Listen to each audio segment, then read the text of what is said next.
লগের একটি সিম্পলিফিকেশন আছে। আমরা লগের ফর্মুলা জানি যে log base A B equals to যদি এম হয় তাহলে A to the power M equals to B হয়। মানে আমি এটা বলছি যে লগের বেস এটা আছে, এখানে বি আছে, ঠিক আছে, ইকুয়ালস টু সামথিং যদি হয় তাহলে এই সংখ্যাটা হোল টু দি পাওয়ার এটা ইকুয়ালস টু এই সংখ্যাটা হয়ে যায়। এটা হচ্ছে লগের ফর্মুলা। তাহলে এখান থেকে আমরা লিখতে পারি যে √8 হোল টু দি পাওয়ার এই যে সংখ্যাটা, এটাকে একটু সিম্পলিফাই করে নিই, 3 থেকে 9 আর একে 10, তাহলে 10-এর 3 হয়ে যাবে ইকুয়ালস টু এই যে সংখ্যাটা আমরা লিখি এখান থেকে। তাহলে আমাকে বি এর ভ্যালুটা বার করতে হবে, ঠিক আছে।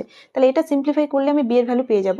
এবার আমি এটা একটু কাজ করব যে রুট আছে তো, রুট মানে 8 টু দি পাওয়ার হাফ লিখতে পারি, কারণ আমরা জানি স্কোয়ার রুট মানে 1/2 হয়, এখানে যা আছে তাই, ইকুয়ালস টু বি।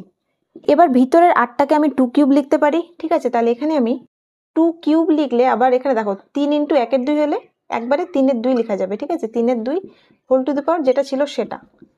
এবার আমরা জানি এরকম ব্র্যাকেট আর মানে পাওয়ারের একটা ফর্মুলা থাকে যে এটা গুণ হয়ে যায়, ঠিক আছে।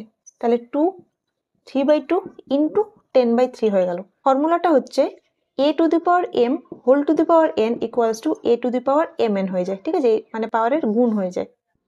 যদি ব্র্যাকেট থাকে তবে, ব্র্যাকেটটা না থাকলে কিন্তু আবার সেটা পাওয়ার হিসাবে ট্রিট হবে, ঠিক আছে। তাহলে এখানে 3 3 ক্যান্সেল করতে পারি, আর এখানে 2 আর 10-এ ক্যান্সেল করলে 5 হবে, ইকুয়ালস টু বি। তাহলে বি ইকুয়ালস টু পেলাম 2 two the power 5, R 2 two the পাওয়ার 5 মানে 5টা 2 গুণ করলে পাবো 32।